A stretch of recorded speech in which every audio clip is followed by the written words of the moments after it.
राधे राधे। आज मैं इस वीडियो के माध्यम से बताऊंगा कि हनुमान जी को ब्रह्मचारी होने के बावजूद पुत्र की प्राप्ति कैसे हुई और क्यों दिया अपने ही पुत्र को दंड। तो चलिए जय श्री राम बोलते हुए वीडियो को शुरू करते हैं। भगवान वाल्मीकि द्वारा रचित रामायण के अनुसार लंका जलाते समय आग की तपिश के कारण हनुमान जी को बहुत पसीना आ रहा था। लंका दहन के पश्चात अपनी पूंछ में लगी आग को बुझाने के लिए समुद्र में छलांग लगाई। उसी समय उनके शरीर से पसीने की एक बूंद समुद्र में गिर पड़ी। एक बड़ी मछली ने उस बूंद को भोजन समझकर निगल लिया।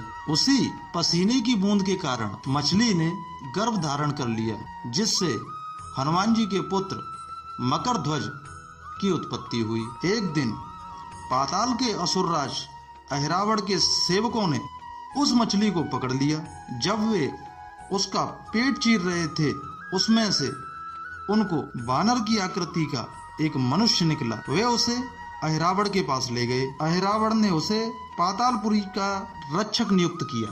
यही वानर हनुमान पुत्र मकरध्वज के नाम से प्रसिद्ध हुआ। अब हम आपको बताते हैं कि हनुमान जी के द्वारा अपने ही पुत्र को क्यों दिया गया दंड। ये बात उस समय की है जब भगवान राम और रावण के मध्य युद्ध हो रहा था। तब रावण की आज्ञा अनुसार अहिरावण राम और लक्ष्मण जी को अपहरण कर उन्हें पातालपुरी ले जाता है। उनके अपहरण से वानर सेना शोकग्रस्त हो जाती है। लेकिन तभी विभीषण यह भेद हनुमान जी के सामने प्रकट करते हैं।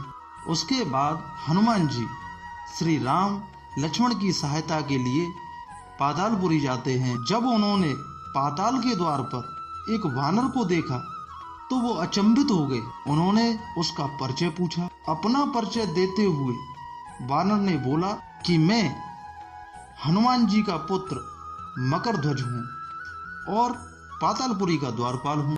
मकरध्वज की बात सुनकर हनुमान जी क्रोधित हो उठे और बोले, तुम क्या कह रहे हो दोस्त? मैं बाल ब्रह्मचारी हूँ, फिर तुम मेरे पुत्र कैसे हो सकते हो? हनुमान जी का परिचय पाते ही मकरध्वज उनके चरणों में गिर जाते हैं और उन्हें प्रणाम कर अपनी उत्पत्ति की सारी कथा सुनाते हैं। हनुमान जी भी इस बात को मान लेते हैं और वे श्री राम और लक्ष्मण जी को लाने के लिए द्वार की ओर बढ़ते हैं। वैसे ही मकरध्वज उनका मार्ग रोकते हुए बोलते हैं, पिताश्री, यह सत्य है कि मैं आपका पुत्र हूँ, लेकिन अभी मैं अपने स्वामी की सेवा में हूँ, इसलिए आप अंदर नहीं जा सकते। हनुमान जी ने मकरध्वज को समझाने के कई प्रयत्न किए, किंतु वह द्वार से नहीं हटा। तब दोनों में घोर युद्ध हुआ। देखते ही देखते हनुमान जी ने उसे अपनी पूंछ में बांधकर पाताल में प्रवेश किया। हनुमान जी सीधे देवी मंदिर पहुंचे, जहां अहिरावण श्री राम लक्ष्मण जी की बलि देने वाला था। हनुमान जी को देखकर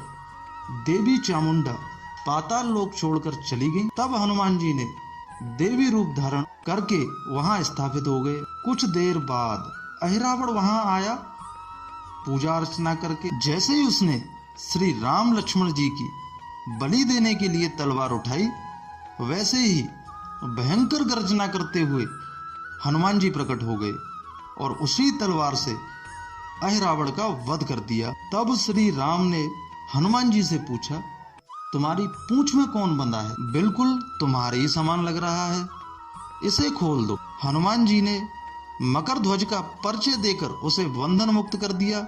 मकरध्वज ने श्री राम के समक्ष सिर झुकाकर आशीर्वाद लिया। तब श्री राम ने मकरध्वज को पाताल लोक का राजा घोषित कर दिया और कहा कि भविष्य में वह अपने पिता के समान दूसरों की सेवा और प्रभु की भक्ति करे। इस प्रकार हनुमान जी के द्वारा अपने पुत्र मकरध्वज को दंड दिया गया और वो उनके पुत्र कहलाए।